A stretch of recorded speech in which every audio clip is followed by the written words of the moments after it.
Welcome to Chronic Combat Conversations, a live look at our best bets, picks, and predictions for every UFC event.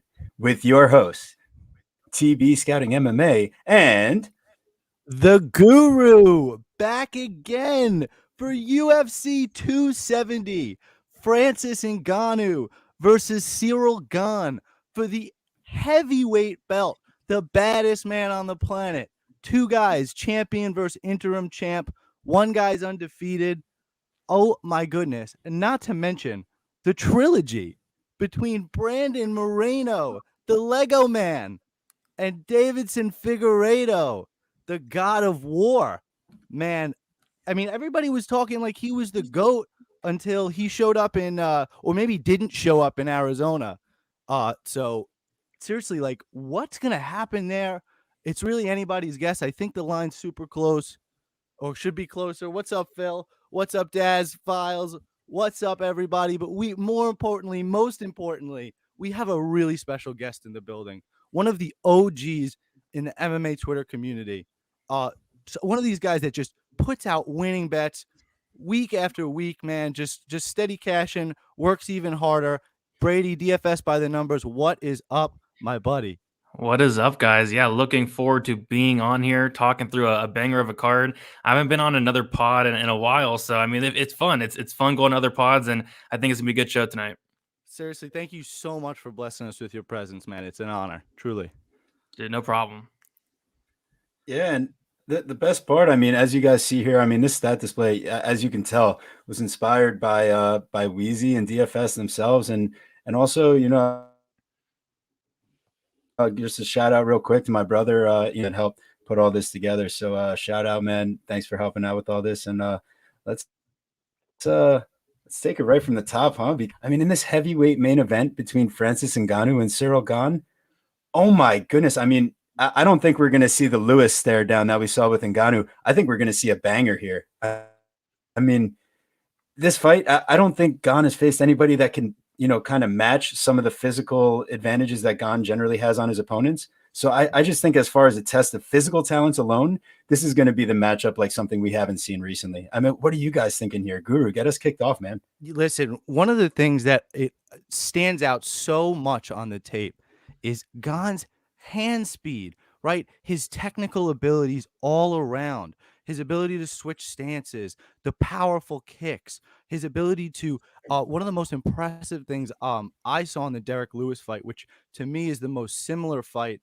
to him fighting Francis, is his ability to get in and out of range. He knew when to slip punches and when to just run away. It was very similar, eerily similar to John Jones in his way to, again, utilize range, utilize distance, get in and out, punish a guy. I mean, he had Derek frustrated and tired. I mean, which is generally Derek's disposition, but frustrated and tired by the end of that first round. He really put on a remarkable performance. And even better than that, possibly to draw upon just on how well he performed, was the Volkov performance. He shut out Volkov, one of the most impressive distance strikers in UFC history statistically. So it was just, he has faced absolutely no adversity. But my real hope here is that Francis is finally the guy to show him some. I feel like one of the most important things we can do as handicappers is not look at the line yet, right? We watch the tape and we line it ourselves.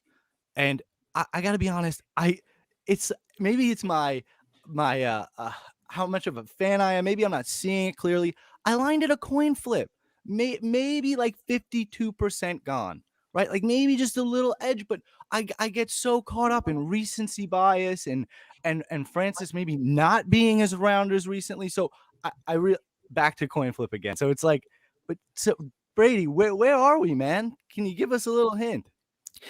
Yeah, I mean, I think coin flip, definitely makes a lot more sense because you take a look at Gane, and, some of these guys, get a lot of hype, and I think a lot of this hype isn't warranted. But you look at Ciryl Gane, this hype is absolutely warranted. He brings something to the table that 99.9% of heavyweights don't.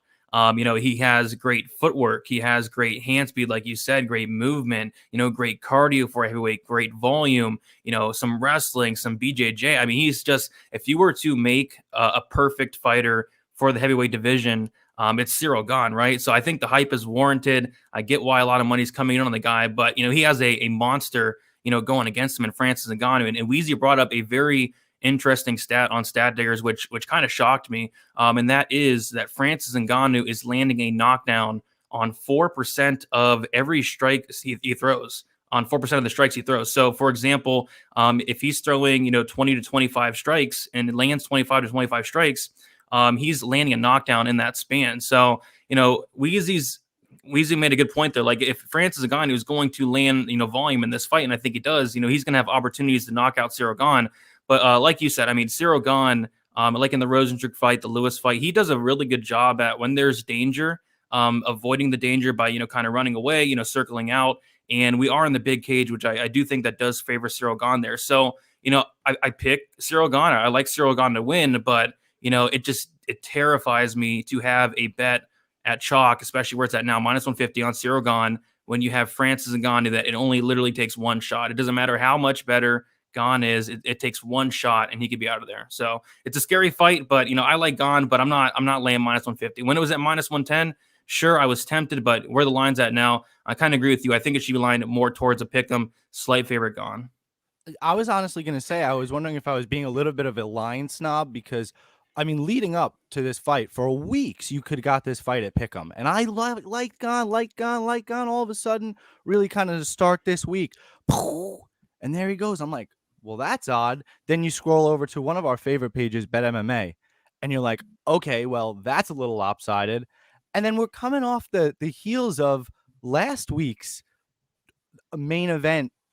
Everybody was on the other side, right? And then Giga pulls. Not Giga did not pull through. Giga gets his face punched in by Calvin Kattar in one of the most lopsided fights probably since Calvin Kattar's last performance.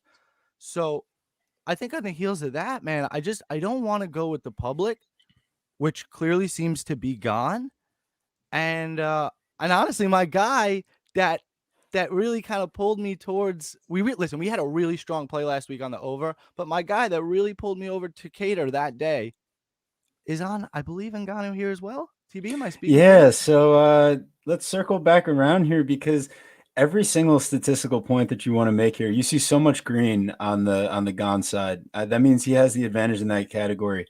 However, still, upon everything, you see that Ngannou actually absorbs less strikes and distance strikes per minute, and a lot of that is due to the power that he possesses, but also that guys are a little scared to come forward. I do think Gane isn't going to have that same, ability to kind of stay away over time. I think that, you see that he's landed 8 knockdowns. Okay, that's great. And Ciryl Gane's landed 2 of his own, but I just don't think that Ngannou has, one strike knockout power to worry about coming back from Ciryl Gane. I think he can take a leg kick, step through, throw, because I hate how low Gane's hands are at times. And I don't think he's faced the level of explosive athlete or anyone with the 2-inch reach advantage on him before. I don't think Ngannou was allowed to knock him out in sparring. And I think that that's a huge factor into, how he's going to come into this fight. It's going to be very different than sparring and trying to learn and pick up techniques. I mean, we've seen the Mack truck run through with Francis Ngannou before. So ultimately, I come back and say, Ciryl Gane, I've been trying to fade him in almost every single fight he's had so far. So I do want to say I do possess at least some level of bias. Shout out Dan Tom on that, because you have to admit where you are. So maybe I am a little bit biased, but I do find myself in a little bit of an argument where it's like the Derek Lewis versus Chris Daukaus. Like, Daukaus just seemed to get hit too often when he stayed in the pocket. And like when you see Tanner Boser, landing on Ciryl Gane, or, you see Volkov landing a few straight rights, I think Ngannou is going to be able to land an overhand at some point, and that might change the outlook of the entire rest of the fight. So ultimately, at plus money, I'm not throwing my best play of the day or anything like that, but yeah, I'll probably have a little bit of money on Ngannou. But I mean, are you seeing any props that really catch your eye? Why do I want to lean towards? It's probably a bad choice, but like I feel like I want to lean towards the over 1.5, but I don't want to hold that ticket. That is scary.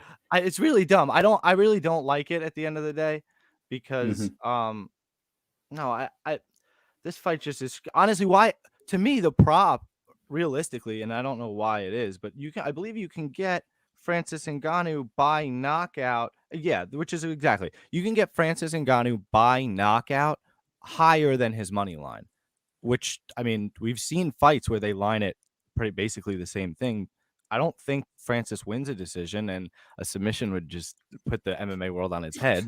So why not just play Francis Ngannou by knockout if you're on the Francis side? Seems like on FanDuel it's at plus 145.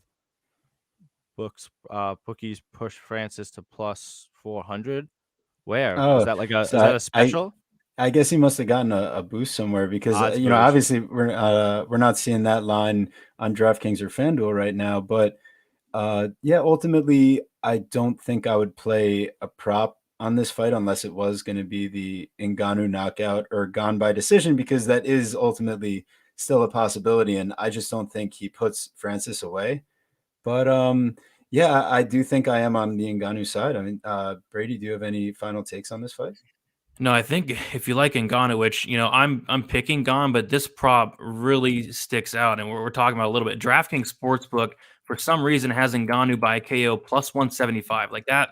Wow. That's his Oh, win wow. condition, right? I mean, Yeah. he's won pretty much every single fight, I believe, by knockout in the first 2 rounds. Ngannou by knockout plus 175. That's on DraftKings. On FanDuel, it's only plus 145, and on Yeah. BetOnline, it's plus 150. So I think that's where I'd look. Ngannou KO plus 175 because he's live. I know he's only knocked out guys within the first 2 rounds, but he has power all 5 rounds. We saw him hurt Stipe late in their fight as well. So yeah, I like that Ngannou KO plus 175 there. Yeah, Okay. that's a really impressive line. I love that. Yeah. That's a mistake by DraftKings, and I beg to bet that line will not be plus 175 come Saturday. Shouldn't be now. So here we are. We move along to our second title fight of the night. Another crazy fight. A trilogy. And this time it's reversed because Brandon Moreno is going to be the champion versus we got Davison Figueiredo. And I mean, this fight, what if we go 1-1-1, you know? Like this could be one of the most interesting finishes as far as Yeah, as far as the trilogy goes, right? they've never booked 4 before, right? I don't like in UFC history, like I don't think they have. Which No. which speaking of UFC history, UFC 270 has 8 fighters set to make their UFC debut, the most on a pay-per-view numbered card since UFC 180, which was November of 2014. So this card is like really weird. Wow. Yeah, I mean, Moreno comes in, you see, I mean, we've seen this fight before. So the 2-inch height advantage, 2-inch reach advantage, and he's really bulked up since being at the UFC PI in his last few camps. You see that he really is outlanding his opponents. He's got the better striking defense. He lands more from distance. But something about Figueiredo just didn't look right in the last fight, and he just didn't seem to be fully there. And I know he always has a tough weight cut, and I know that it could be excuses, maybe we've heard it all before, but coming out of Fight Ready now, we generally see fighters in the best shape of their lives coming out of that camp. I mean, even down to Weili Zhang in her last title fight. I don't think Figueiredo's battle this time is going to be with the scales. I think that we are going to see a great fight here. And, it's going to lead into a prop that we'll get into further. But as far as who I think wins this matchup, ultimately, I think Moreno's on the rise still, and Figueiredo is at that age, 34 now, at the flyweight division, where trying to continually make that cut. Maybe this Fight Ready camp is going to do everything for him here, but I don't know that you can necessarily bank on it with his output, especially against a guy like Moreno, who's going to come out steady with the boxing combinations, and we've seen the movement and defense. So I do think that Moreno probably edges out the decision this time. But I'm not sure that I'm rushing to place a bet on him, live. I'm sorry. I'm not rushing to place a bet on Moreno when you're getting so much less value this time compared to prior times that you could have bet him in this matchup. And there's a lot of unknowns with the camp change, what the possible game plan could be. But I do think at the end of the day, Moreno does edge out a decision. And I mean, Guru, are you seeing anything differently here? Honestly, one of the things that you touch on that's super important is the decision aspect. Early this week, huh, my boys? Yeah, no, 10:30 p.m. Eastern Standard Time Wednesdays. That's generally when we try to go live. Sometimes we listen. We were on time today, so sometimes we're a little late at 10:45. But hey, listen, we like to keep you guys waiting a little bit. Keep them wanting more. But one of the things that I always like to say whenever I get the opportunity to was I got to see this fight live. It was my first card ever. I flew out to Arizona. It was incredible. We made a last second decision to go to ceremonial weigh-ins, which again was another incredible decision. The amount of pop that Moreno got, the atmosphere that was it was about as hometown a crowd as you could possibly get. They villainized Davison Figueiredo like he was Lex Luthor. It was like they hated him. So Moreno was just, I mean, he might as well have been fighting in his own backyard. So I think honestly, one of the things that's really interesting is that this fight's taking place in Anaheim, California, which is not that far away either from Tijuana, Mexico, from his hometown. It could be another similar hometown environment for a guy that has now become a UFC fan favorite. With just kind of how adorable he is. I don't really mind saying that. So, one of the things I think is really, really important that we touch on, and this is one of the things that I've gotten from you, Brady, because you break down this all the time. Our guys, especially in their career, the amount of times they get finished or do the finishing, right? So these guys, while they have a quite high finishing percentage, neither of them have ever been finished before, except for Davidson in his last fight by Brandon.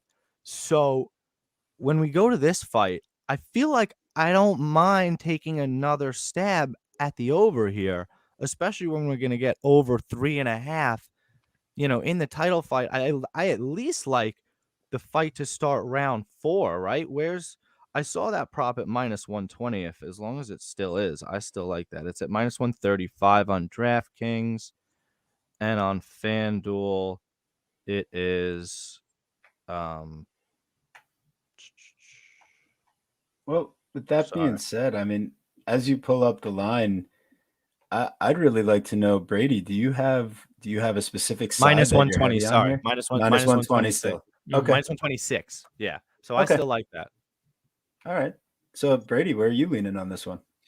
Yeah, this is a tough fight to call, and this is one of those fights where I don't do this a ton, but it's really going to come down to the weigh-ins for me. I mean, some fighters are going to want to look at the weigh-ins, like for example, recent example, Ciara Eubanks, right? Like I really wanted to see her on the scales. She looked like crap. She missed weight. Got off her a little bit there. This is a fight where I need to see Davis and Figueiredo on the scales because like you said, he does look bad quite a bit on the scales, but the last time that was like the worst he's ever looked. It was horrible. It was concerning. It looked like he was about to pass out up there. So I need to see him on the scales. And what I was kind of thinking, you take a look at the line, and it's right now it's Moreno -180. And in their first fight, Davis and Figueiredo closed as a -320 favorite. In their second fight, Davis and Figueiredo closed as nearly a -200 favorite. And in this fight, it's Moreno who's a -180 favorite. And my kind of thinking is if the move, the camp move to fight ready, if it helped out, he's in the best shape of his life. It looks like on Twitter, about to see on the scales. But if we get the best version of Davis and Figueiredo, like this line really makes no sense because at the very least, if we get the best version of Davis and Figueiredo, this is a very close fight, a very, very close fight. And then like you were saying, I forget who it was. I think it was you, Guru, but like you were saying, Davis and Figueiredo in his last fight, that did not look like him at all. I mean, he went out there, he only attempted like 13 strikes in the first round of their last fight, which was weird because you take a look at their first fight, and in that first round, he attempted 55 significant strikes. So he went in there, he wasn't throwing anything. He looked off. He looked really off. And I think that might have been, a little bit because of the weight cut. So, this is a fight where I need to see the weight cut. If Davis and Figueiredo looks phenomenal on the scales, one of the first couple to weigh in, I might, take a bet, take a shot on him at +155. If he looks like crap, I'm going to pass. But, like you were saying, I really like the overs. Both guys are finishers, but Brandon Moreno in his entire career has never been finished. I mean, this is a guy that is as tough as nails, submission defense on point. The chin is unreal. I think this does go over. I do have a bet on the over 2.5 personally. I bet it earlier in the week at -150. Monies came in on that. But yeah, I think this fight does get extended and honestly goes to decision. It's a close fight. If we get the best version of Davison Figueiredo, this is a very close fight. It's hard to give a pick right now because I need to see the scales, but as of now, I'll take Figueiredo. But if he looks like crap, I'm changing my pick. I don't care. I totally feel you on that because I really come into this saying, I need to see what's going to happen up there. That is such a big important factor. But I think something crazy as far as if you want to know like what I might be looking at prop wise potentially. No, we don't want to know. Don't tell Yeah. us. We're not here. Right. We're not here for your props, bro. The Moreno decision was +225, which is the most likely according to the breakdown on DraftKings. However, Figueiredo by submission at +900 when we saw him get a submission attempt in his last fight against Moreno, and he has 18 submission attempts in his career. I mean, to put that at +900 when we've seen Moreno get sub before, if you were going to take a path with Figueiredo, I don't think he's going to knock him out. I think we've seen that Moreno can weather the storm, but, I wouldn't quite put it past Figueiredo to hurt him bad enough to shoot into a bad takedown attempt. Get a little, his favorite is the guillotine. So interesting. I just think at +900, I'm not saying, oh, that's like my prediction for the fight. But I love me a greasy submission play. You definitely do, and I think if he had the option, and he knows that he's going to get it either way, I think he'd like to submit him. Right? He got submitted. I feel like that might be an ego thing, but maybe that's me projecting. I think we got this fight nailed. I was just about to lay live on air the over 3.5. I mean, this fight to start round 4 prop, but now I get a little scared because, like you said, with the Fig weighing in. Like, do we think that a bad weight cut would hurt the over prop too? I mean, that kind of, I think, because I'm pretty sure we had I would agree fight to start round 4 prop last time, and because I got a visceral reaction watching him get choked out midway through the third, so I think I had that bet. So anyhow, we move on to our next fight here, which was kind of a short notice booking that got pushed back due to a COVID exposure. So we have Michel Pereira versus Andre Fialgo. This fight should be a banger for however long it lasts, and I can really see it kind of playing out any which way. However, it's a couple guys who have shown you some bad gas tank stuff in the past, and Fialgo taking this fight on somewhat a short notice here. I know he's coming out of Sanford MMA and he has some really crisp boxing combos, but like, I really just can't trust a guy that looks like he gassed worse than what Michel Pereira has done in the past. I mean, this guy, I was watching him fight. It wasn't the Chris Curtis fight. I think it was, I forget it. It was his last loss that was on Fight Pass. And he nearly has the knockout in the second round. And he starts shooting for takedowns because he literally can't keep throwing any more strikes, even though this guy is like inches away from being knocked out. He ends up losing the decision. And I mean, it was just because he gassed so much worse than his opponent. I know that was a few fights ago. He's on a great winning streak now, but watching Chris Curtis piece him up, I think that Michel Pereira is going to also piece him up. And you look at the accuracy and the defense numbers for Pereira are elite, especially going 3 rounds with like Chaos Williams and Nico Price, guys that definitely have high output and big power. So I don't know that I'm necessarily looking to lay the -280 money line in a parlay, or if I'll try to find a prop, but I am definitely taking Pereira in this spot. I honestly think that the line is pretty fair. Michel Pereira has fought a much better level of competition. He's shown himself. Does he still have a little bit of a questionable gas tank and maybe questionable fight IQ with that? Sure, but to me, he's shown himself to really smooth out some of those edges between. I mean, he did backflip versus Nico Price, which was ridiculous, but he wasn't backflipping as much as he did versus Tristan. Not as much. And one of the things I saw with Andre Fialgo is that he's so flat-footed, man, and he's heavy on those lead legs. And we watched Michel Pereira kick Chaos Williams with the legs in the legs and start to shut him down. One of the things I find really interesting, and I think I found my spot, and I don't mind losing a little bit of a play on it. I really like fading the narrative here. I think this fight goes the distance. You've seen Andre Fialgo kind of throw one shot at a time and stagger his way through fights, and you've watched Michel Pereira maybe take like a little bit of a high pace, not even a high pace, but just I guess a high level sparring session and just take his time with the Chaos Williams fight included. And the Nico Price fight, right? His last two. Three of his 5 UFC fights have gone the distance there, or 3 of 6. Yeah. So, or 3 of his last 5. So again, that kind of plays more into what I'm saying, like in his narrative of being more patient and kind of at least holding on to his gas tank. And unless Pereira finishes him right away, I don't know. I kind of like fading that narrative. And then one of the things that just sparked my thing, and then we're going to hand it off to our guy Brady, because that's who we all came to hear, is I like Michel Pereira and maybe the over 1.5. Maybe I'm getting greedy with that, with the whole fade the narrative thing, but I really like Michel Pereira to win. And I think he's going to take his time before he gets that finish, if it even comes. So, Brady, are we crazy, or are we onto something? No, I think you're onto something for sure. I mean, Fiallo is somebody that I really like this guy. He has a ton of power. He's a finisher. I think he's going to get a lot of wins in the UFC. It's just, I really don't like this matchup for him. He's very slow. He's very low volume, and it's not often you find somebody with worse cardio than Michel Pereira, and that's what Fiallo is. And on top of that, he's coming in on short notice. So, Fiallo, he can knock out, a lot of people. But the thing with Michel Pereira, and kind of way I do agree with the line to an extent, is Michel Pereira in 37 fights. He's never been knocked out. This guy has shown a very good chin. He's going to have the speed advantage, the volume advantage, the cardio advantage, the wrestling, the grappling, pretty much every single advantage, probably outside of like pure power. So I think, the line, I say it's warranted, but it's really hard to lay minus 300 on somebody that's going to backflip when you have money on. I mean, if I'm going to put money on you, I don't want you to backflip. I don't want you to go out there and do a 5-minute dance routine, cartwheels, jump off the cage. I want you to fight smart. So I think he wins. It's just, I can't trust Michel Pereira, but I kind of like that. I think that's really sneaky, right? Over 1.5 rounds, it's only minus 145.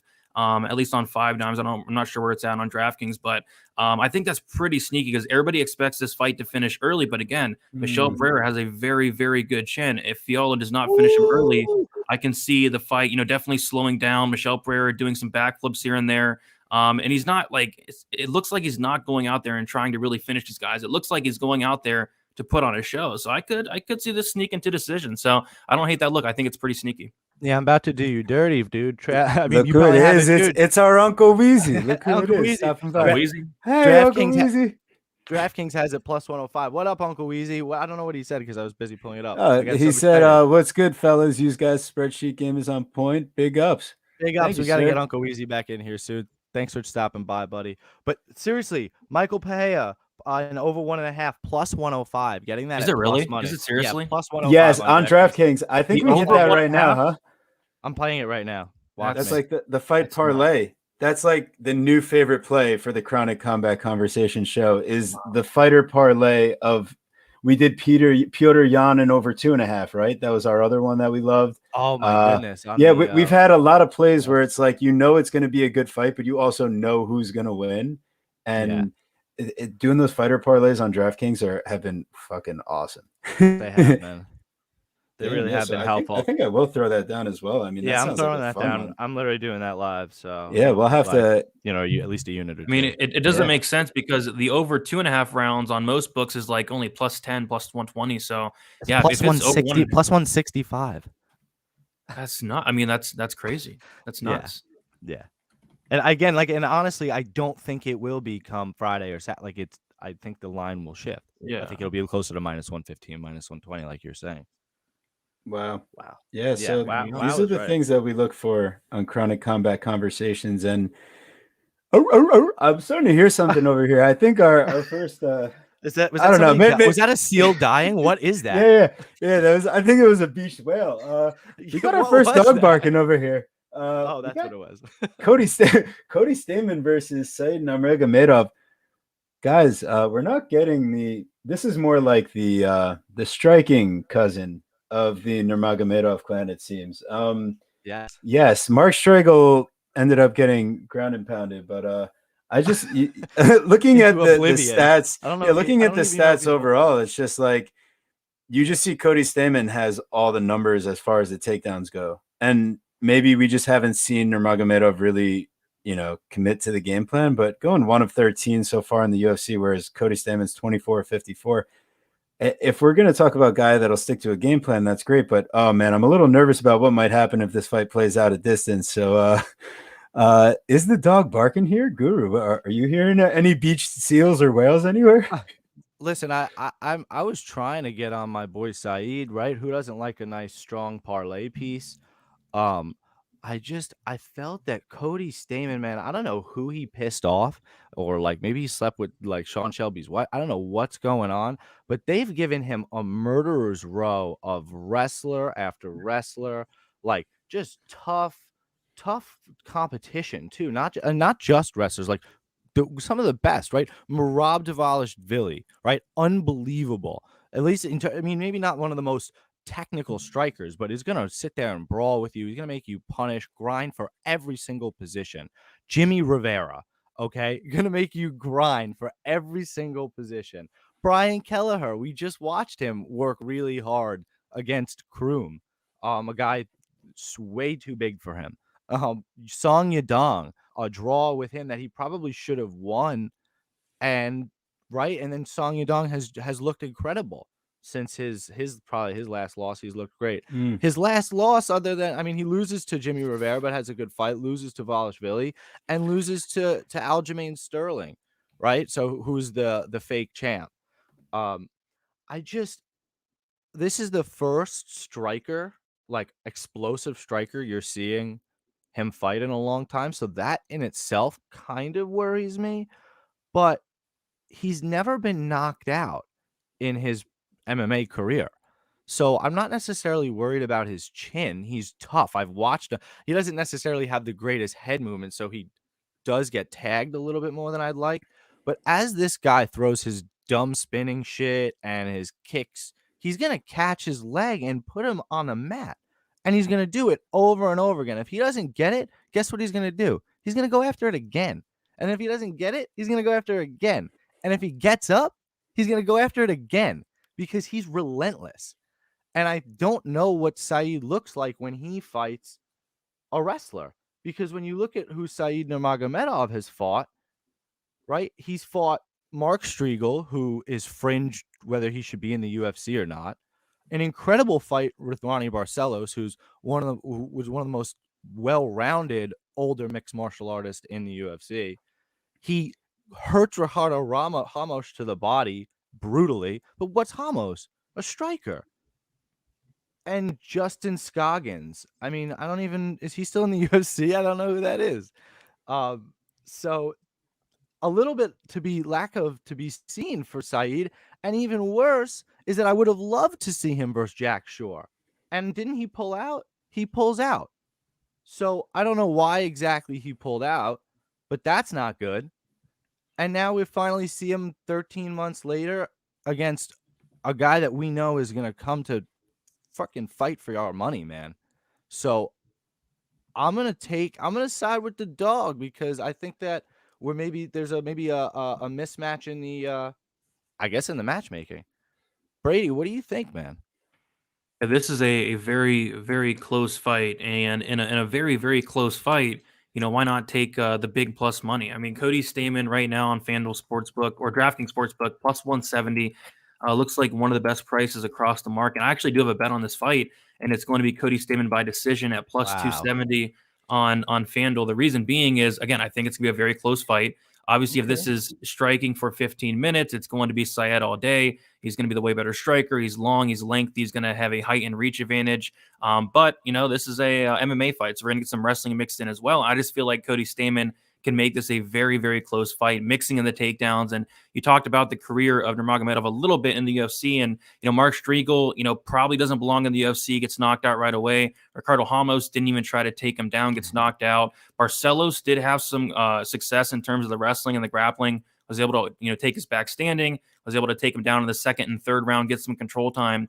And outside of that, Syed Nurmagomedov hasn't really fought a ton of guys that's going to want to take him down.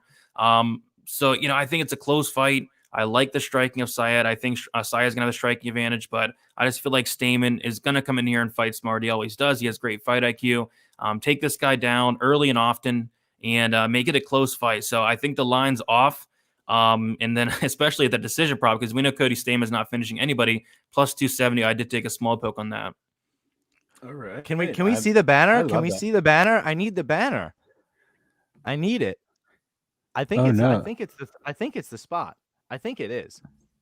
It's the dog of the day. It's our dog of the day play. You will probably see that. You will see that on our Bet MMA page for at least a unit in some way or another, whether it's Cody Stamen money line or Cody Stamen. I really like the by decision, or hey man, we might sprinkle in one of those over 1.5 in case he decides to submit him a little bit later on. See, that's where I have to step in. Listen, 37.5% total finish percentage for Cody Stamen over his career. This fight's going to go to decision. He has yeah. He actually has like the technical better numbers from distance. So maybe if this is at distance, the reach advantage, like maybe he has the experience to make up for it. But I'm not betting on that. I'm just betting on him to wrestle because he'll do that too. So 2.8 takedowns, 44%. It's good enough for me. Lock that in, baby. So let's get on to our next fight here. Because listen, before you do that, give a like and subscribe, man, to our channel, and if you're not already, and more importantly, I would be shocked if you weren't, but please do. If you haven't already somehow subscribed to our buddy DFS by the numbers, over 13,000 YouTube subscribers, over 10,000 Twitter followers. Seriously, if you follow us, you have to have somehow heard about this guy and be following him already. It would be a shame. Go do sacrilege. That. Yeah, but if you're not, go do that because he's pumping out winners every week. That's DFS by the numbers. Talk about consistency. That's why we are so happy to have you on. Seriously. Yeah, consistency is key. It really is. It's so important. Oh yeah. So talking about consistency. Man, am I worried about the consistency of the gas tank on the huge favorite in this fight.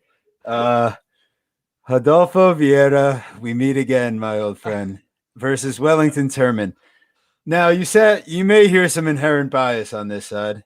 I will admit. I don't even think that we really played Vieira that big. It was just how confident we all sounded against.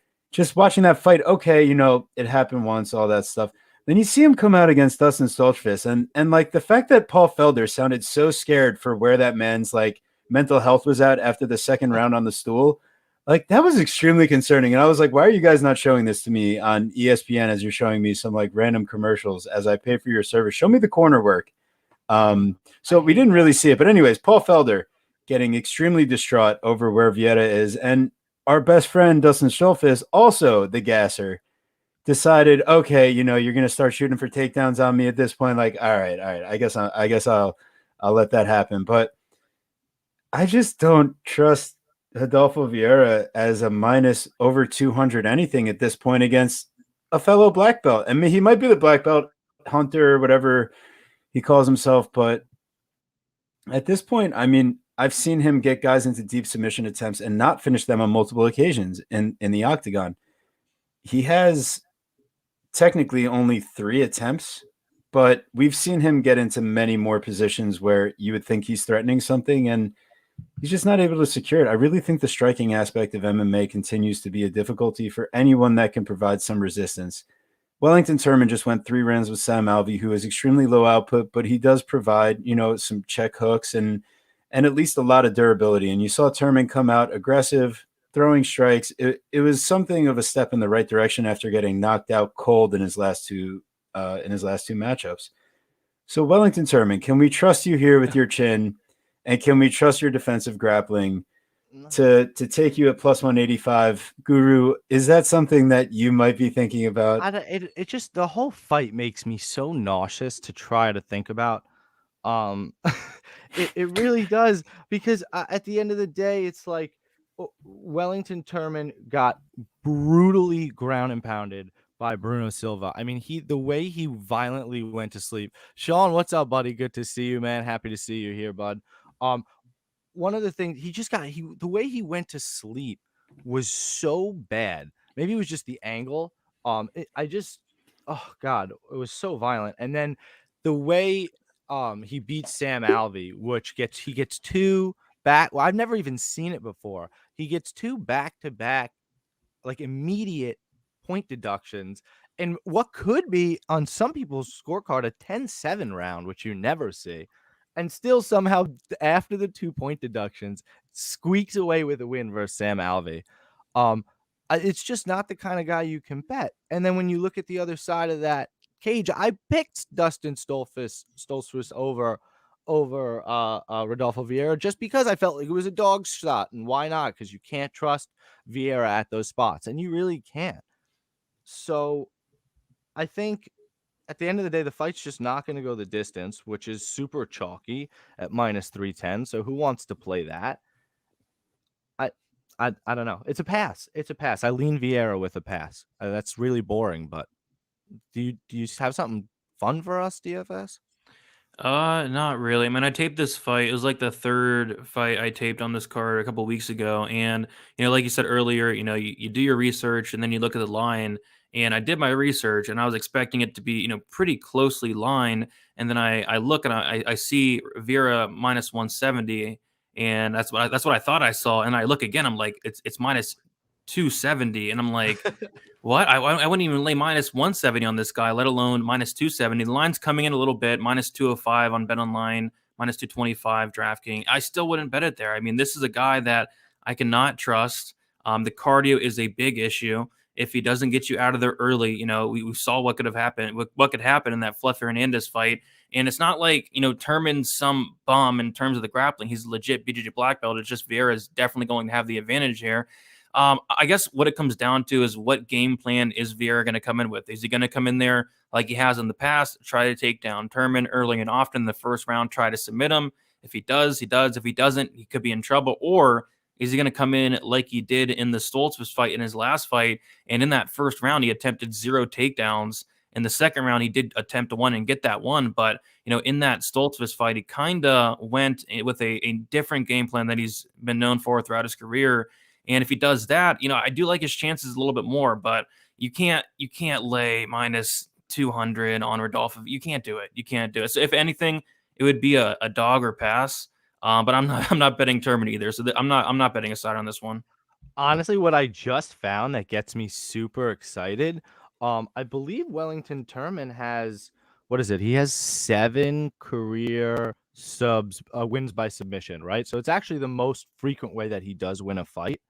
Yet I can get Wellington Turman by submission at plus 1,000 on DraftKings. So I mean, why not another Fluffy Does Hernandez lightning situation? strike twice? We just, Guess I mean, out. why not? We watched him guess. Why not? Why not? Well, you're right. You know what? Why not? Listen, fool me once, right? Shame on me, but fool me twice. Listen, what's a little $5 flyer? You find that between the couch cushions. Man, yeah, no, I think I'll take the approach of just staying off this fight and seeing if that gas tank and not liking getting punched in the face thing from Vieira is like, if it's that big of an issue against Turman, I don't know how much longer we'll see him in the UFC. So I guess we're about to find out, and I just don't want to lose any money finding out on this one specifically. No, you're not wrong at all. Let's move along, because we spent too much time on that slot fest. It was on the main card. What are we supposed to do? Jesus Christ, they're really right. Can we talk about that for a split second? Right? They're literally sinking Francis's pay-per-view dollars on purpose, right?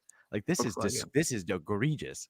Yeah, I mean, they threw how many Dana White Contender Series opponents on? I think that's why we spent so much time on the early part, because, I mean, I'll be honest, even the stats page I spent all this time putting together, I don't include the Contender Series stats because it sometimes like skews the data. just because of the level of competition and stuff that you wouldn't see in like real UFC opponents sometimes. And like there's really not going to be much down there. So talk about another fight here that we actually have a lot of data to go off of on both sides, or at least enough. Elia Toperia versus Charles Jourdain. This fight on super short notice. Jourdain just fought in December and beat Andre Ewell. He comes in with a 2-inch height advantage, but the reach is going to be equal. And it would be pretty silly if Toperia to really just play from the outside in this fight like he has in his last couple, right? I mean, you have to imagine against Air Jordan that we're going to see a little bit more of that, wrestling attack that we saw from Toperia in his debut against Yusuf Zalal. We look at the line and it's minus 630 Ilia Toperia versus Charles Jourdain at plus 450. That's just not a line that you should see against like a real UFC level caliber opponent. And I wish I could say I had enough, I guess overall confidence in Toperia, but I could just see like a like a situation where maybe we learn a little something about him versus a guy that could really put on the volume and pace. But I mean, overall, I guess if you had to go ahead and force me to want to really like, possibly take a prop, it's like Toperia by submission is at plus 140 as like the most probable thing to happen in the fight. Damn, it seems like they already kind of picked out what what might be happening here. So I just don't see a reason. I'll tell you, I think Toperia wins the fight, but I don't see a reason to really be playing anything at this point at these lines. I think I got something, and maybe it's the right vibe I'm feeling right now. Maybe I'm hitting the zone, or maybe I'm just grabbing some of my boy Clint's tinfoil, but bear with me here. I think that Charles, it's obvious that Charles Jourdain is game, right? Who signs up for this fight? Nobody. Who signs up for this fight on short notice? Nobody. So he's obviously game. And when Charles Jourdain gets finished, generally it's not till the later parts of the fight. I believe he has 1 round 3 finish and by a loss, and the others were decisions. And he got finished the classic Julian Erosa way, where he gassed out and Erosa grabbed him by submission. But the thing I like here, because we've already seen Ilia Topuria go the distance, even though he's now, after knocking out Ryan Hall, he got this like crazy narrative that he's this incredible finisher, even though he also knocked out Damon Jackson, who has the head of the size of a planet and like is just one of the worst strikers I've seen in a while. I really like this prop I just found on FanDuel here. Ilia Topuria round 3 or decision plus 220. So I think if he gets the sub or the knockout, it's when Jourdain is gassed, and that won't come till later because this dude's going to come to fight even if it's on short notice. Or it's going to go to this decision, and I think Topuria is going to take it if the overwhelming minus 600 odds didn't, kind of agree with that anyway. Whoa, what's Toperia and over 1.5 to that point? That is actually an interesting thought. That prop on DraftKings is plus 110. So plus Brady. 110 or plus 220. Listen, plus 220 for another half a round. Brady, where are you sitting on this one? I mean, he can't really do much with the minus 650 favorite. I think it's a really bad matchup for Jourdain. I mean, the thing that sticks out the most is his takedown defense. I think it's sitting around 48%. Like, that's a recipe for disaster against Topuria. Jourdain, he's a black belt himself, but we know that there's levels, in black belts, and just Topuria is the much better grappler. I think he's going to be able to take down Jourdain at will. And on top of that, Jourdain coming in on short notice. I know he just fought like a month ago, but still, short notice nonetheless. It's just a very, very tough matchup. But, Jourdain is tough. I mean, I don't hate the over 1.5 look. It's going to be a sweat because Topuria he's a beast, and I think the sub could happen early, but I can't play anything. If I was to play one thing, it probably would be Topuria by submission. But like you said, they're not giving you much. So I think Topuria does submit him at some point in time. I don't know when that will be, but all I know is the lines is getting wide. I remember seeing it like minus 450 earlier in the week, something like that, and I was like, yeah, that's wide, but I think it's still going to get wider. So if I was doing a parlay, I think Topuria would be a solid parlay piece, but I don't think I'm doing any parlays this week. Give me a Topuria by sub, but no money on this fight for me. I'm going to sit back and watch and see if maybe Jourdain could pull off the upset, but probably not. Yeah, I don't think so. Talk Yeah, about another really, really wide line, right? This next one has also started to really run away from where it started, right? I mean, because Over this fight was booked a few weeks ago, right? Barcelos versus it was Henry. You're it talking was about? booked last year. This was one of those ones that was booked Ah, last year. yes. And we actually made a point to talk about getting Hony Barcelos at like -3, whatever. Like it was like -280 or -3 something, like Yeah, low end. Talking about comparing him to another fighter, saying like if you get Barcelos at that number, that's totally different than getting X or Y at that number. right. Now, I what's remember the that. line? -510, as Guru points out, another super wide line, and like.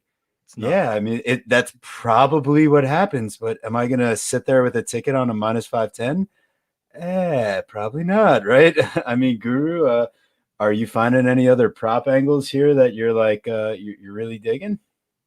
I don't, not really, honestly. I think of the debutantes, I feel like Victor Henry is one of your most liable, if not the most liable, to shit in your apple pie parlay piece. I think this Ronnie Barcelos line has now run away. I think that when those happens, this is when like Vegas starts to recoup their money. While Ronnie Barcelos is, like I said earlier, one of the most really such super well-rounded MMA fighter. He's 34 in a tough division. I guess Victor Henry's also 34. Wow. Um, He's never been finished too. yeah, listen, never been finished. I from what I saw from Victor Henry, listen, he's fought around the world, right? He's fought in one as well. I just thought he showed a lot of good experience. So I just thought that at what do they line him at plus 300 here? That's a 20%. Plus 375. Plus, exactly, it's even worse. Plus 375. So that's giving him like a 20% win probability. Why not? I think it's a little higher than that. That he maybe clips him or just outpaces him to some sort of crazy split decision. I really don't think it happens. I really loved Ronnie Barcelos a while ago when this line was good, like we've said, but it's a pass for me now. We'll certainly be picking Barcelos to get the win. Fight goes the distance is plus 120 at least. I mean, Brady, are you seeing a play on this fight or similarly scared by the line here? Yeah, I mean the line. I mean, even if you wanted to go and parlay Barcelos and Toperia, which many people are probably going to do, it's like -230. Like it's not even worth it at that point. Yeah, like you mentioned, the line movement on this one's weird because, like you said, last year he was only like -320, -330. Which yeah, that's playable. That makes sense. But Victor Henry's getting priced like he's a bum, and he's not a bum. This guy's a veteran. He's fought good guys outside of the UFC. He's very well rounded. I like him. It's just Ryan Barcelos is another level above Victor Henry, and that's why the price is where it's at. Yeah, it's definitely wide, but it's hard to argue that Barcelos is not going to get his hand raised outside of a flash knockout, outside of Barcelos maybe gassing out. He has before, but I can't. I think it's wide, but I can't completely argue it. I was kind of looking at the fight goes to decision at plus money, plus 125. Henry, and I think like 26 fights, something like that. He's never been finished. And like I said, he has fought good competition. It's just he's never fought anybody like Barcelos, and that's my one concern. I'm not sure what the over 1.5 is. That might be a look as well. I think this could get extended, but again, Henry, he's tough, but he hasn't fought Barcelos. So I don't know. I don't have a strong read on if this finishes or if it doesn't. I'm leaning towards it going to decision though. As you talk about it, I really kind of am too, because Barcelos, if he's gonna get the finish, right, he's not flash knockout city. It's volume over time. He's gonna leg kick him to oblivion. He's gonna beat Over him up two with and a half is combinations. -105. Where? Oh, wait, Oh, what? over 2.5 is -105, just for reference. I don't know where. Ronnie Barcelos to win and over 1.5 on DraftKings is -110. Oh, I was just saying the Oh, wow. total rounds. Oh, just total rounds. My Yeah, just total apologies. rounds. Yeah, No, no, you're good. why not parlay Barcelos to it? Because Exactly, for the over 1.5, you said -110. yeah, -110. So that's one way to cut a -500 favorite. Yeah, that's where those parlays really help you out, because if you see Henry's never been finished in his career, you can at least have faith he can make it a round and a half. So that might be something that you end up seeing on the bet sheet, but we'll see. We'll see how all the weigh-ins go, stuff like that. Yeah, I was But about to say I want to see him weigh in. He's coming. He was the one that tested positive for COVID. No, so like I want to make sure. yeah, Henry, yeah. Yeah, so I want to make sure he's good. Yeah. After just contracting COVID. They obviously just changed the COVID protocol for testing. So I wonder if like somebody may fight sick with COVID or like But having just asymptomatic. had it. Yeah, it would be interesting Yeah, to I see don't what'll know. happen. I guess we're gonna. I mean, it's that's a conversation for another day where Another that day. leads us to. So, No, but of course. as we continue along here, we do have Michael Morales versus Trevin Giles, and Trevin Giles moving down weight now to welterweight, but he's still giving up 5 inches of reach. So, but it's not like anything he's not used to fighting at middleweight before. And Morales is only 22 years old, coming off Contender Series. I don't know that I like how Morales is, kind of played out in some of his fights as far as relying on the takedown. So, I'm curious if Giles is going to be able to put on a boxing pace like he normally does. Guru, what are you seeing here in your scouting? Yeah, I mean, honestly, there was a lot with Morales that, I guess there's a lot to be excited about, right? If you're his corner, if you're his teammate, right? Because he's young and he's got a lot of potential, right? He's got the parents that with the both the black belts, so he's got that whole storyline with him. But what I saw was an extremely green mixed martial artist, right? He stands very straight up. He seemed kind of uncomfortable in the stand up. Um, he seems to also like stall in guard from what I saw. Like he wasn't super aggressive until he started to really get comfortable, at least in his Dana White Contender Series fight, which was a really close fight as well. So I wasn't really blown away by the way in which he won the contract.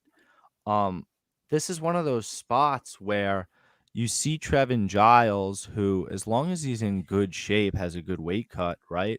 He should be able to replenish just fine and kind of be back to a fighting weight that he's used to. And from what I saw, we can get him at plus money for a guy that's, been here and done that before. For this guy, a young 22-year-old kid making his debut on a pay-per-view against, a guy that's been here and done that before in some sense. So I'll take a stab on the dog with Trevin Giles. But obviously there's some question marks all around, which will probably be a theme for this card. Brady, what do you think, man?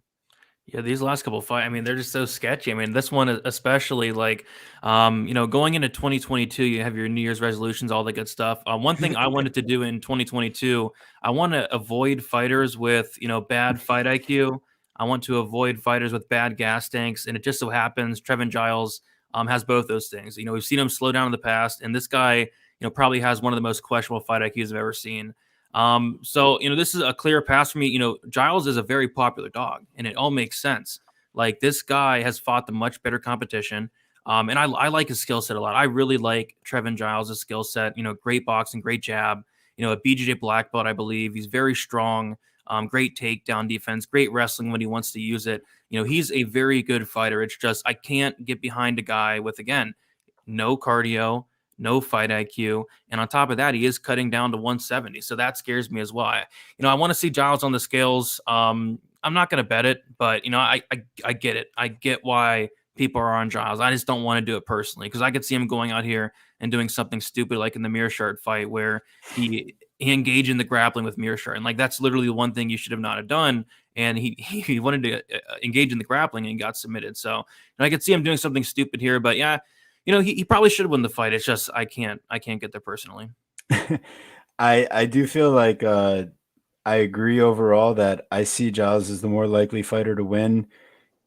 All those points that were made and everything like that, and I love fading me some Dana White's Contender Series opponents. So, Yeah, there might something I love to do. there might be what we like to call a degenerate play going out there at some point, but I definitely don't suggest throwing like a dog of the day type of thing on a guy like Trevin Giles. When last time we did that with against Dricus Duplessis, just got let down. I know it might not have been dog of the day, but I bet Driscus. yeah, I'm talking about myself over here. It's just me it too, brother. hurts. It hurts. So one thing I am considering, and then we'll hop off this crazy fight. What about one of the things that we love to do on the show? What about fading the narrative, right? So for some reason, this fight is lined chalk to go to the distance at minus 145 and minus 150 respectively at each book. Why not would either guy get a finish here? Why not bet this fight not to go the distance at plus money? Like I don't. I don't. Giles hands, I mean, he gets late finishes though. They're all in like round 2 and round 3 for the most part. I just feel like Michael Morales is going to come out, I think, in his UFC debut. I mean, it's maybe a weird assumption. I just think he's going to be nervous and use that energy. Like he's going to feel the need to. I think he's going to. I just think there's going to be some sparks going. Maybe that's a weird read, but I don't know. Anyway, we'll move right along. Yeah, we got it was shnikes. Had the wrong order here. So we got Jack Della Maddalena versus Pete Rodriguez. Let's go. This one fight. Is going to be super fun. You got Jack Della Maddalena, who is a little bit of a slow starter, but I mean the potential and the combinations and the overall abilities just so exciting to get behind. And Pete Rodriguez, he's going to fucking bring the fight to you. So we're going to see some sparks here. Boys, where are you at on this one? Because we got quite the matchup. I mean, Della Maddalena is minus 365 and Rodriguez is plus 280. I was just sparking your interest. I was actually just curious, Brady. Did you I know you're pretty big into like the prospects and stuff. Had you known about Jack before he had gotten his chance here? No, just on the Contender Series. Just the Contender Series. Yeah. Right. So yeah, I mean, the thing with Jack that's so impressive is he's got unbelievable striking combinations, right? The quick hands. He seems to be a super well-rounded mixed martial artist, and like we said, he can be a bit of a slow starter. He likes to switch stances as well. He can be a bit heavy on the lead leg, which is a problem. One thing I did find interesting is that most of his KOs or at least more of them, have come when he's in the southpaw stance. He's the BJJ black belt. And one thing I really did like is that he's defended his welterweight title for the promotion, the Eternal MMA. He defended that belt 5 times. So that's somebody that's been in these big spots, headline cards, felt the pressure, knows on some level what it's like to be a champion, to kind of have that swagger. And that's something I really like. Honestly, for me, maybe he was just fighting cans. But I was so impressed with Pete Rodriguez's tape. Maybe it's just the flash quick knockouts. It probably was. What he does do that's really not good is he lunges forward and he leaves himself out of position, and he gets a little overzealous out there. But I saw him get taken down and then reverse position to get on top. I don't know. He has a look about him. He kind of has this I don't know. I felt like a spark, that like this innate feeling that he finds a finish. He's going to be an exciting fighter. I think this fight's going to be a damn banger. I think that would be an understatement. But I think Jack, at the end of the day, while he may get clipped with something early, he should get it done. So if you're taking Pete Rodriguez, you have to be taking him by first round knockout. You parlay all 3 together. Just do it up. Otherwise, I think Jack is just a fair play. Brady, do you have a good prop here, man? I just feel like you're gonna be on Jack, so maybe that's a dumb assumption. So am I dumb here? No, I mean, I'm picking Jack to win, but this is my biggest play of the night. So I've been refreshing the books all week. I'm looking for either the fight won't start round 3 or the under 2.5, and Bovada comes out with the under 2.5 rounds, and for some reason they put it at minus 220, which on other books it's minus 265 on 5 dimes, minus 275 on another book. Wow. Not sure what it is on DraftKings, probably something crazy, but that's my biggest play of the night. The reason being is Pete Rodriguez, between pro and amateur. Pro, he has 4 fights, 4 wins. But between pro and amateur, he has only won outside of the first round 1 time, and it was 50 seconds into the second round. So this is a guy that is a finisher, and you see it in the tape, right? This guy, Pete Rodriguez, this guy hits like an absolute truck. Yeah. The only concern with that is he's fighting some of the worst competition you'd probably ever see. I mean, this competition is probably worse than Jordan Wright prior to the UFC, which is not good. But I like him. I think he looks good. I'm with you. So I like Pete Rodriguez. I think he looks really good. But the experience is not there. The competition is not there. Jack Della Maddalena, this guy, I like him a lot. Like you mentioned, he has the grappling. He has the wrestling. His combinations are phenomenal. He has a ton of power as well. Jack Della Maddalena has finished all but 1 fight And I think he's finished every single one of his fights that he has finished have finished before the third round started. And the one fight that did go into the third round, he did win by decision in his last fight. On top of that, Pete Rodriguez is coming in on short notice. I just think they're going to stand and bang until one man falls. And for that reason, I really don't like the line here on Maddalena minus 365. I don't like that. I think, he's going to win. I think he's the better fighter, but I don't think you can completely count out Pete Rodriguez. But, give me the under 2.5. Give me the fight won't start round 3. The fight doesn't go to decision on FanDuel's like minus 550. That's nuts, but I think it's warranted. I think this fight's going to finish more often than not, and this is one of my favorite fights on the card. It's really going to set – I think it's going to set a really nice tone for the whole event, because that's going to really kick off the meat and potatoes of the card. I'm looking at these round props here because I'm really interested myself to start the round. Just fight to start round 3. No, it's minus 225 on DraftKings and minus 215 on FanDuel. So that's a little, I guess maybe a little high, but I almost kind of like, right, if they're really going to go at it, why not even get crazy and fight not to start round 2? I like your number better, obviously. Why not, if you can get it? But if you can, because fight to not start round 2 is plus money. And you know how I feel, because it's only plus money on FanDuel. It's not plus money on DraftKings. It's obsessed with not plus money on DraftKings. So I like to see those discrepancies. Only recently was I able to get Guru to actually place minus money bets with me straight up on Bet MMA, and we didn't have to parlay. And let me tell you, that took some work. One of my biggest. I'll let you get some plus money, please. Hey, listen, man. My biggest bet last week was at minus 120 for that fight to start round 4. And the second biggest was Chikagian money line. Right, and I bet the full dime, baby. So we out here. There we go. So now we move on to the fight that I accidentally thought was first before. We got Tony Gravely and Simon de Oliveira. This one, Gravely really let us down last time as our play of the day against Manes, but you can kind of give him a pass for how that played out, given that any other mortal would have been completely finished at that point. Probably quits on the stool, broken jaw. He comes back out, and damn, I want to see Gravely go back to his wrestling shoes this fight, because, I just want to see that he's back to, his normal game plan. However, Oliveira is a submission guy, so maybe, you know what, Tony, put those shoes away. Work from distance again. Let's do the Burchak game plan, and let's not leave our neck out for a submission. I think ultimately what I'm saying here is a minus 240 on Tony Gravely makes me uncomfortable due to prior biases. But ultimately against this Dana White Contender Series opponent, this one specifically, he should get the job done. Realistically, am I making it this too shallow of a prediction here, Guru? I mean, talk me off the ledge, Brady. Let me know, but that's where I'm at. So one of the things that we ended up, one of the things that I ended up seeing was that I felt personally that Salmon Oliveira is very similar to now friends of the show and going to be on for our next pay-per-view.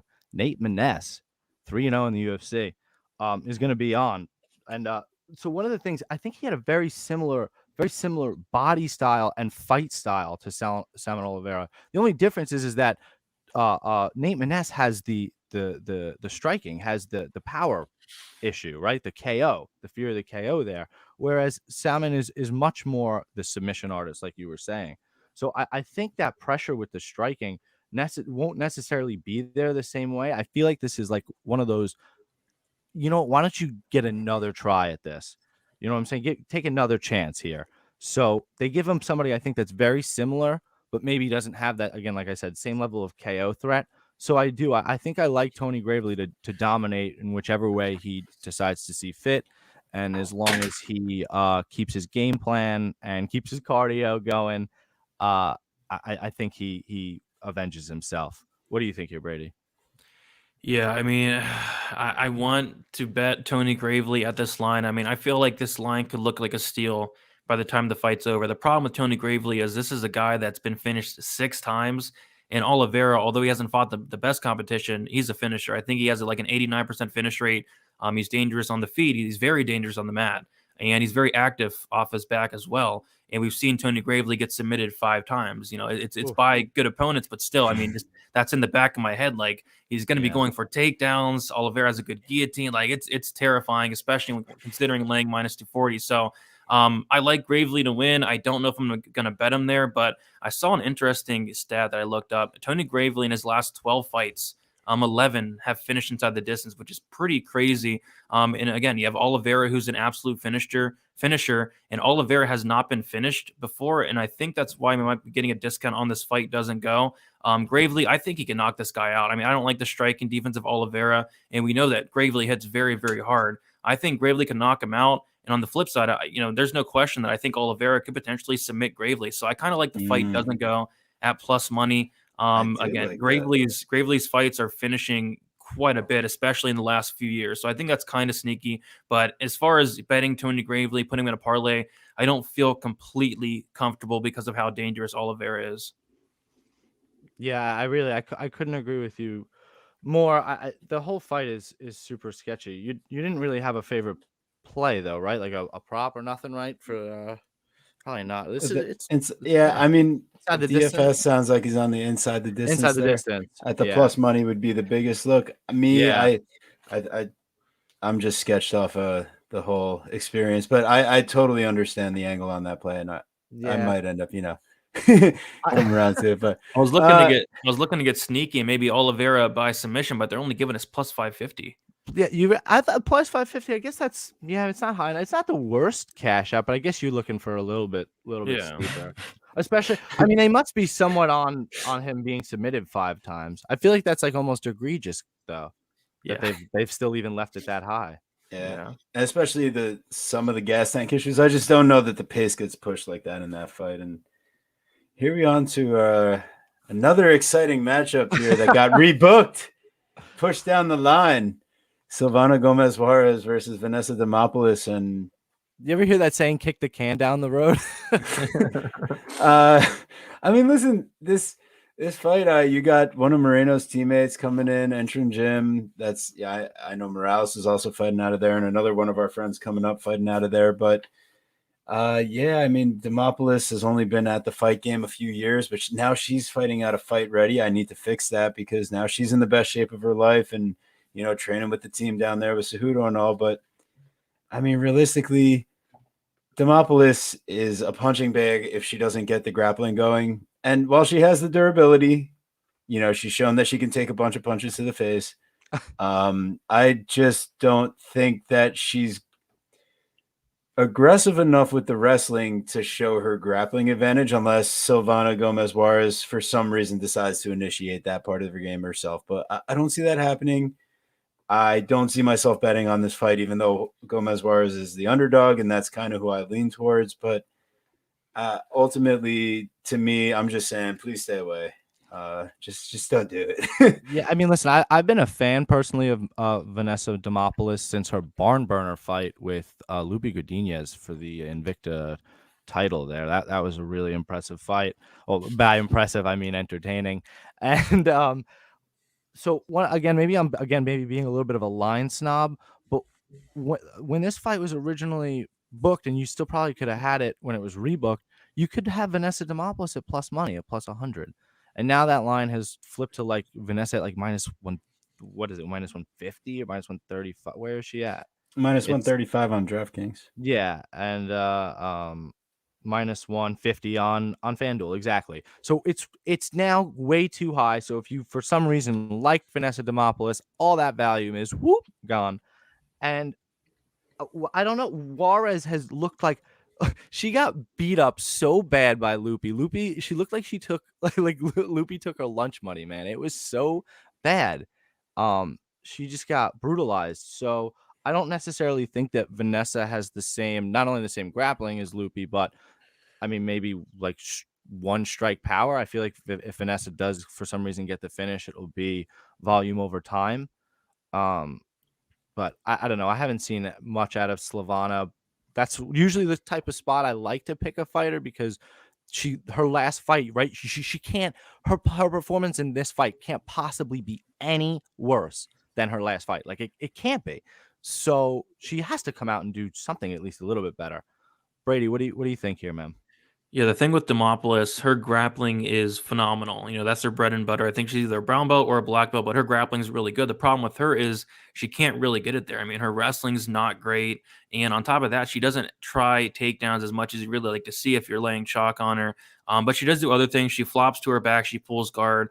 I'm not betting this fight. I'm going to pick Juarez as well without much confidence. But if I was to bet anything, it probably would be Demopolis by sub plus 450. I'm kind of waiting to see what FanDuel puts it out on. But I think if this fight hits to Mad in any type of way, if Demopolis somehow takes her down, which I don't think so, but if she does, the sub is going to be very live. And if Demopolis pulls guard, flops to her back, Juarez follows her there, this has armbar from guard written all over it. So if anything, it'd be the sub, but I don't really want to put money on this fight, to be honest. 550 FanDuel. Really? Yeah. All right. So, I mean, ultimately, folks, our overall advice is stay away, no touching, as they would say in Arrested Development. Yeah, and that'll bring us on to our next fight here, our final Entrim Gym participant, Genaro Valdez. And this guy is coming in to face Matt Frivola. Has been back, training more at Saralongo MMA. It seems this camp, the Steamroller, who kind of got steamrolled last time. Yes, he did. He's got Billy Q in the corner. This fight, I believe he had Billy Q in the corner last fight. But talk about a fighter that, again, hopefully can't have a performance possibly worse than his last performance. Matt Frivola, again, I have to mention it because I was in the audience, man. Right? And go, pop, pop. And he's asleep. And he's asleep. And then a second later, that dude is tearing his ACL or whatever, popping his knee. That was so crazy. And again, it was so weird because Frivola, while again, maybe not the toughest chin even before that fight, but like you didn't think that after going the distance with Sarukian that he would just come out there and get just steamrolled like that. So I don't know. I think that puts it in a weird spot. One of the things that I find really interesting is that what Frivola loves to do, even when he shouldn't, is to get into a damn fist fight. And what this kid, Genaro Valdez, likes to do is get into a damn fist fight. Holy smokes, did you see that Dana White Contender Series fight? I don't know if it was one of the most skillful fights in Dana White Contender Series history, but man, was that one of the most exciting fights in Dana White Contender Series history. That was like a complete slobber knocker. They were just beating the hell out of each other back and forth, completely exhausted, reckless striking. He gets reversed on the ground. I mean, just a really, really crazy fight. And I think that Frivola is going to be down to be crazy too. I don't know that he learned anything from getting knocked out in 5 seconds. Like, I just think that he's nipping, like, what's chomping at the bit to get in there. So maybe just the fight doesn't go the distance because the line is weird. Why is Frivola such a heavy favorite? Minus 190 to plus 160. I mean, Brady, do you have a play on this fight? Yeah, I have the fight doesn't go to decision. I got it at minus 110 though, so lots of monies came in on that. It's a really popular play this week, and rightfully so. Right, you go back and watch the Valdez fight on the Contenders, like you were talking. Like, that was probably my favorite fight in Contender Series history. Like, that fight was so much fun for as long as it lasted, and it was kind of a good comeback because it looked like Valdez was done right at the end of the first round. Yeah, and then he knocked him out in the second. Like, that was awesome. So I like that performance. I don't who's laying minus 200 on Chinny Matt Frivola against a guy that hits really hard. I don't know, but I get it though. Like, Frivola's fought the better competition. Frivola's probably the better wrestler. He has the better gas tank. I get it, but this is a guy that's been dropped 5 times in 6 UFC fights, and like you said, he likes to get into wars. If he gets into war with this guy, he's getting knocked out. So I think he knocks him out. But I like the violence prop. I think if Valdez early, maybe Frivola late, but give me the fight doesn't go. What an incredible line you had that at. It's minus 175 now on DraftKings. That's the benefits of early tape study and getting after what you like, right? DFS is really one of the best. He's always ahead of the game. Yeah. You should see. I'm like refreshing the odds all day. I'm crazy. But hey, that's the dedication it takes to stay on top of the game. And I am One the of the game, things, pal. one of the things that I see specifically in this fight is that Valdez, while he does hit hard, he does rely on his wrestling in his back pocket a little bit too often for my liking against a guy like Frivola. I just don't Steamroller. think that's something that he can really sit down on and lean back on where he normally has the experience advantage against the guys he's fighting. Frivola is as he showed against Sarukian, that guy on the mat as far as scrambling and being able to find himself in different positions. I do think that he holds the advantage there, and it's all about if he can avoid the knockout on the feet, and that's just not something I'm willing to bet minus 190 on, even though he has all the experience. So ultimately, Valdez, could it be that we end up sprinkling a little there, depending on face-off stuff like that? I mean, potentially. I just don't see myself really getting too excited about playing this fight, as the line, for the inside the distance has really gotten away at this point. I might be getting saucy and play a little something Well, during Guru's the always getting fight. a little So saucy over yeah, there. you So. know how that be. So I'll be doing that, and I might, if I'm really feeling it, especially after weigh-ins, I might be pushing TB to put a play there on Bet MMA. Yeah, I mean, listen, I can always be convinced, as you'll see. If you guys follow us on the show, this is a great time to make a point like this as I try to type out Jasmine's full name here. Yeah, see, they're telling me God. I'm shot here. It's fine, I'll find it. But so ultimately, you guys, as you watch our show and kind of get used to what we do here, we ask that sometimes as things go on, we do reserve the right to continue our tape study as the week goes on if necessary. And the weigh-ins happen, stuff happens. Like, we want to make sure that to follow us at our Bet MMA page, because that's where all the official plays by the end of the week do go out. And sometimes Guru does talk me on to a couple things. Maybe I talk Guru onto a couple of things, but as you saw last week, our biggest play was actually on, we had the Chukagian money line. We ended up deciding instead of playing the decision in that spot, which, it looked like we would have been safe either way. But ultimately, we did have the over in the main event, and we ended up switching our pick to Calvin Cater. Which we put up on if Twitter you guys, as well. Yeah, so it's like just there might be the occasional opportunity where that happens and it just makes sense. So we just ask, if you do follow us, make sure to follow the Twitter, make sure to follow our Bet MMA page, because you want to make sure you know what our official locked in plays are by the end of the week. And while you're doing that, make sure you follow DFS by the numbers. He has his own Bet MMA page as well. He's got his own website where he gives out picks. You can do, I believe, extremely affordable options, $5-10 a month. And you get a whole plethora of amazing stuff, including his early breakdowns to the bets, so you don't have to miss out on lines like we stupidly do sometimes. You get his specific breakdown videos and a lot of original content that he works extremely hard on. So and definitely check Uncle out his Weezy's stat package. brand new website, Uncle Weezy Stat Package. Shout out Uncle Weezy, and he just opened up his new website, right, buddy? Yep, and I just opened up a couple weeks ago. It's doing pretty well. Congrats on that, man. Seriously. Yeah, it's been like 2 years in the making. Finally got it out. That's awesome. So great. I'm sure that's a big load off, and keep up the awesome stuff, man, because here we are. We made it. We're at the final event, or I guess the kicking off event of the evening. But for Chronic Combat, here we are at the finish line. We have Kay Hanson versus Jasmine Davisius. And this fight, Kay Hanson is making her flyweight debut. And it's good to see, the healthy aspect being taken towards the weight cutting approach and like a more, like a better image that way. And I'm very interested to see how the strength and cardio holds up a little bit better, maybe without such a rough cut in the grappling exchanges, because Jasmine Davisius is coming in with, a bit of the experience edge as far as, wrestling and all that. But Kay Hanson has established her abilities against very high level of opponents and at a very young age. She's still only 22 years old.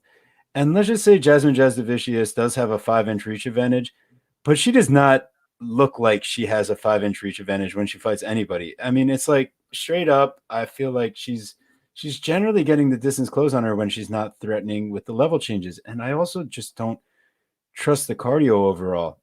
That fight on Dana White Contender Series was probably one of the least impressive fights I've ever seen as far as getting a contract. And she gets control, she does a lot of stuff, but I just don't come away like, oh man, she really needs to be signed to the UFC. It's just like they sign everybody that wins on every show at this point. So Kay Hansen, she gets signed to the UFC on her own merit. Maybe it was a short notice opportunity, but I mean, she's fighting for titles and stuff in Invicta before she comes up. So I come away seeing a minus 225 on Kay Hansen, and I still think that there's some value to extract there. I think that this line could be much wider, and just from like a grappling talent perspective, I could totally see Kay Hansen catching Davisius and a guillotine armbar, anything like that, and I just don't see the same level of activity and overall striking and cardio as like a Corey McKenna or a Aaron Blanchfield showed. Yeah, so I'm really Tell me happy where to I'm see. wrong. I'm really happy to see Kay healthy and back in the octagon again. Eating disorders are no joke, so definitely get help if you have that or know anybody that does. Like I said, really happy to see her back here. Um, I really think that this is one of those spots that the line maybe could, like you said, is could even be a little bit wider. You've seen Kay, right? What would this line be, right? That's an exercise I love. What would this line be if she wasn't robbed, and I mean robbed, of that decision versus Corey McKenna, right? How wouldn't it be a lot wider? Or what if she hadn't taken the time off? Wouldn't it be wider? I mean, at this young age, I think she's making such improvements that it's not even a big deal that she's been off, especially when she's making such positive mental improvements. Um, I really think that that's awesome. One of the things that really liked about this fight in terms of a prop is that I kind of wanted to fade the narrative here. One of the things that we really do love to do, fight not to go the distance, right? I think Kay Hansen is live for a finish, and I honestly think that if for some reason Jasmine was to get a win, I mean she might be able to pull it off too. So plus 180 on DraftKings for the fight not to go the distance. No prop yet out on FanDuel for that, or you could even take the under 2.5 at plus 210. I really do. I more than likely I think Kay Hansen bullies this girl and she quits. I mean, Kay Hansen by finish is plus 275, Mm. and Kay Hansen by submission would be plus 350. So I think that there might be, something to look at in that regard. Brady, do you have a play here on our final matchup to break down? Not yet, but I really like what you guys are saying. Like, it seems like I know it sounds crazy. It seems like I'm kind of on the island, this week. But I'm glad you guys are on the island with me with Kay Hansen. Looks like Jasmine's like the dog of the week, and it just doesn't make sense. I mean, you talked Not at about like all. the cardio.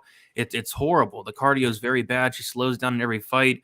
She's somebody that just started MMA recently. Yes, she has the wrestling background, but in terms of MMA, Kay Hansen's actually fought MMA longer. She's trained MMA longer. Jasmine just got her blue belt, whereas Kay Hansen is a 10th planet legit BJJ brown belt. Like, the grappling is not comparable here. Jasmine was getting reversed by white belt Elise Reed, who's, an atom weight. So, if this fight hits the ground in any type of way, whether it's Hansen getting her down to the mat or whether it's Jasmine getting Hansen down to the mat, there's going to be some serious problems here. And even like the striking, like Jasmine, she's a punching bag, no striking defense. She has that reach. She doesn't use it. And, people might be crapping on Hansen for taking that long layoff, but when you see young fighters take a layoff like that, like, for example, Claudio Puellas, he was the worst fighter in the UFC, right? And now Wait. he's on like a little bit of a win streak because he took a couple of years off. He's at a good camp. He's getting better. Fighters, they can improve. And Hansen, the last time she fought, she was 21. She's now 22. I think we're going to see the best version of Hansen yet. So, yeah, I've not bet anything yet just because money is pouring in on Jasmine. I don't know why, but I'm going to bet Yeah. Hansen in some type of way. I'm going to be looking at Hansen inside the distance. She's finished all but one of her wins inside the distance. And again, I think if this hits the mat, Hansen's going to rip her arm off or snatch a neck. I just think the level in terms of grappling is just so wide here. So yeah, give me Hansen. Give me Hansen inside the distance. No official play yet, but I'm going to be probably hammering that inside the distance prop at nearly plus 300 on some books. So, hell yeah. I mean, Brady, I love that we're all at the same party here. And ultimately, like that's what we're saying is like that seems like they just haven't. They're following like the trend of the division overall. It seems as far as the inside the distance for strawweight, because it doesn't make sense why you would be able to get her by finish at a plus 275. And Kay Hansen opened up as a minus 260, now at a minus 225. And if that's going to keep on moving as we get to weigh-ins and you see the face off and you see the height advantage, the reach advantage on tape, she doesn't fucking use it. So listen, if I can talk Guru into a Chukagian money line, I think I can talk Guru into a Kay Hansen money line, and we spend the winnings on the OnlyFans for Guru. Is that what we do? Yes. Oh my goodness. Oh my goodness. That she got the little extra. Oh my goodness. Daz, that was his money pouring in. Yeah, a lot of people are on Jasmine. Listen, Yeah, why I think that is happening, and again, it's what I saw as well when you first see it. You see, especially with women fighters, you love to see physical advantages, height and reach, obviously being the specific ones. Those are things. Those are really marked things that, again, as a handicapper, we all know those are things that, especially in women's fights, I think they make a huge difference. And I think sometimes, like we're kind of alluding to now, I think they get even overblown. And you see that in other fights too, when the game plan could be to the right. If she doesn't utilize her reach advantage and she can't keep it at a distance because she doesn't strike enough, and she's not gonna be able to get up if she gets taken down, like who gives a shit? Her arms could be 30 feet long. She's gonna get taken down eventually. So I think when you look at something like that, it's a really great play, I think. And I think the line, like I said, I think the line would be so much wider for all these other reasons. But the couple other weird narrative question marks give us a fair price on Kay Hansen here. And I think we should pounce on it. Barring any weight cut edges. So if you guys made it this far, please make sure that you like and subscribe to Chronic Combat Conversations on YouTube. Give us a like on this show. Go over, follow DFS by the numbers, YouTube, Twitter, Instagram, and shit. I mean, Guru, take us away at this point, man, because Brady, it's been a pleasure to have you on, and man, you are always welcome back at any point. Thank you. Yeah, great show tonight, guys. Seriously, Brady, you're an awesome guy. Thank you so much. A true friend of the show. Thank you for hanging out for an hour and a half with us. I'm sure you're super busy with all your podcasts and all the things that you got going on, man. So really, thanks so much for carving out the time. You can follow me at Guru Scouting MMA on Twitter, Verdict, Instagram, and Tapology. You can follow my guy, TB Scouting MMA on Twitter, Verdict, Instagram, and Tapology. And our lovely guest, DFS by the numbers, Twitter, Instagram. I'm not sure if he's on Verdict or Tapology, but definitely his Bet MMA. And really check out that new website and subscribe. All the guys in the chat, Daz Files, thanks so much for hanging out. Hey Boogie, thanks so much for the database, man. It's always great. Happy birthday again. No fights next week, which is killer. But we get 8 straight weeks of fights after that. So it's going to be a barn burner to get through, to say the least. I'm very excited. Guys, get out of here. Go get some rest. Thanks so much for tuning in, and see you next time.